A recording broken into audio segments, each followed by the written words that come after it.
contestants are now one step closer to becoming a part of our tribe. All backline and frontline body wears are done.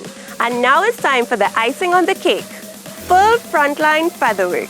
We've paired our top 3 contestants with feather guru Douglas John to come up with a tribe-worthy look for their costumes. From a family of mask makers, Douglas John has made his way up the ranks, teaching himself wire bending, sculpting, and now featherwork. Douglas's career has taken him all over the world, even designing for Disneyland and the Macy's Day Parade. So I understand that now I know one girl is missing, and that's Natasha. Congrats on reaching this far. Now we reach at your stage. What is very important is how do you get your idea from a bodywear to tell people to translate what it's supposed to be. So that's why you meet me. I'm the Godzilla, where, I will try to bring out your concept, your ideas, because the backpacks and featherwork is key right now. So tell me about the backpack. So tell me, how would you incorporate a backpack so it doesn't interfere with the flow of the fabric? For the backpack, I was thinking I wanted a strong look, right? A lot of linear lines. Perfect. He really opened up my eyes in terms of featherwork and the work that goes into it and how it is used to bring life to a costume. It was a great experience. This bodywear right now seems to be very blingy, very, very overdone, to the extent of what do we do for the rest of the costume. Hi, Tasha. Yeah, I hear you, Claire. Okay. You can hear my puppy too as well. Oh, yeah, we can. Now, your colors is considered multicolored. Do you want those quills in terms of multicolored quills, or you prefer to have it one colored and let the rest of the featherwork depict the rest of the colors of the costume? Like, what do you want it to be the most standout color? I like that.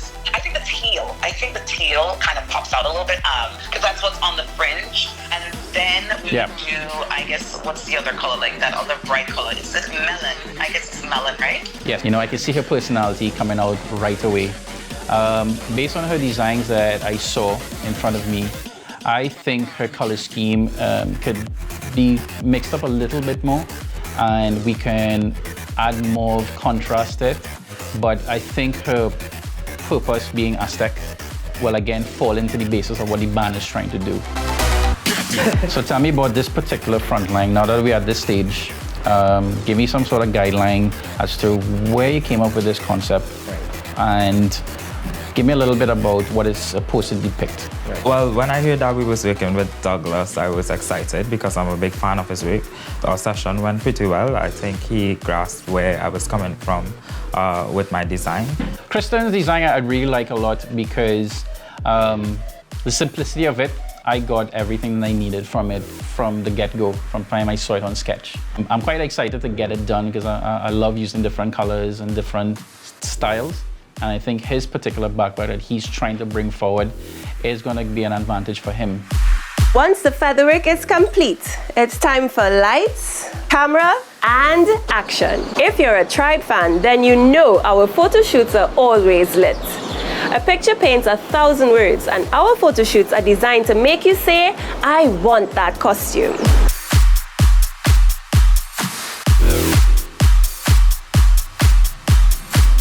Today started off really interesting. It was a very long day, but I must say it was worth the wait. I didn't really have much challenges with the costume much. It was just like her body wear was a bit too small for her, but it was a make it work moment, and I think we pulled it off really well. Today was everything I could have not imagined. Just the fitting of the headpiece, that was, I think, the biggest challenge because our model was so petite. The headpiece had to be customized to her head, and to me that was the biggest, I would say, not challenge, but we pulled it together. I must say I am blown away by the headpieces. Douglas has met my expectations. He's surpassed my expectations.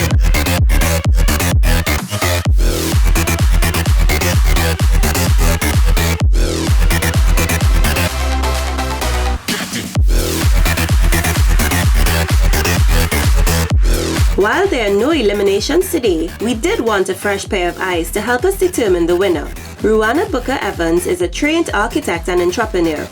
Her love for Carnival and design culminated in Tribe's 2015 design Flaunters, and she has been designing ever since. We did some editing to all 3 finalists in order to get them stage ready and photo shoot ready. We fixed the bra area and added fringe, and we added a high waistband. Douglas did an excellent job with the feather work, and again, because of the colors that he had to work with, I think he had a lot more leeway to be able to play with and to put this together. The design, frontline design really looks nice. So all in all, great costume. It's absolutely impressive when you see it in person. A lot of cut feathers, decorative gem work, tipping off of the teal plumes with a stronger coral or red color, and then the whole teal into tangerine into coral is this is a definite fabulous. Also, what I love, we're looking at the front line here today, and I think it's a front line that so many people can have access to, as opposed to a lot of front lines that we see which are very skimpy and revealing, and people feel like, that's not for me. I feel like this can be worn by a lot of different body types, a lot of different people, and really have that frontline experience for, everybody. The tassels are a bit heavy on the body wear. I wish we could have seen something a little softer there. Well, I kind of disagree with Ruana there. I don't particularly think a beaded tassel would work because it doesn't appear anywhere. Beads don't appear anywhere on the costume. If you brought the beads in now, you'll have to go and add it to the head or the bra, come down. Beads also add a higher price to the costume. So this costume is just drama from head to toe, with a fantastic, fabulous white feathered headpiece and a completely gem and jewel corset. I think it would make huge impact on the road. This costume took the most tweaking to get it to the photo shoot stage. We had to switch out a lot of his rings and just basically neaten up the body wear of the costume. I do love it. I do love the gemmed part. I think that's fabulous. I know you're opposed to white costumes, but I really think if you have a strong design, a white costume can be very impactful on the road. The leg pieces can definitely do with some work. They don't, to me, I feel as though the upper part of the costume is completely embellished. It's strong and you're getting the empire feel there. And then I think when you go down the legs, you're losing the lower part of the legs. I feel as though you're not seeing the embellishment and so on there. I do see Ruana's comments in the leg pieces, but I think they go well with the costume and the whole gladiator look. And again, Douglas has done an excellent job on the feather work and the detail of the feather work when you see it in person. This costume in person is very glitzy. When you see this costume up close, it is extremely shiny and shimmery. It is extremely skimpy, but some people like skimpy. Skimpy is Tribe. So all in all, I think it was a great design and it did fabulous color combination and feather work. The colors work really well, and again, the pink is something that girls would definitely love to play in on the road. The pink and orange combination is always a winner. I'm not too sure if I'm loving the gray mixed in, but I do think it needed something to sort of tame the brightness of that particular shade of fuchsia and the orange. I love the crown. His shoulder work was very well embellished. His arms heavily embellished, so really nice. But then I thought we got to the rest of the costume, and the from the bra to basically the leg pieces was kind of bare. I like all of it happening at once, because especially the shoulders into the arms makes me think of armor, and there's nothing more empire than having a full suit of armor with up. And the other thing, when I see this, it reminds me so much of his original sketch, especially when it comes to the feathers. Yeah, the feathers. True to point. Imagine Yes. how excited Kristen must have been To see it. see like literally his exact sketch come to life, and that's thanks to Douglas as well. So ladies, y'all tell me, y'all have, been there working together with the designers. I have an idea of who I, would really like to choose and see on the road in 2019. So, y'all tell me, what do you all think? Orange and fuchsia, also a great color combination. It's very glitzy, it's very full of glamour when you see it up close and in person. So I love the glitziness of the little one with the crown. And I like the fact that the crown is a crown. I liked that Natasha's costume was the design from the jump.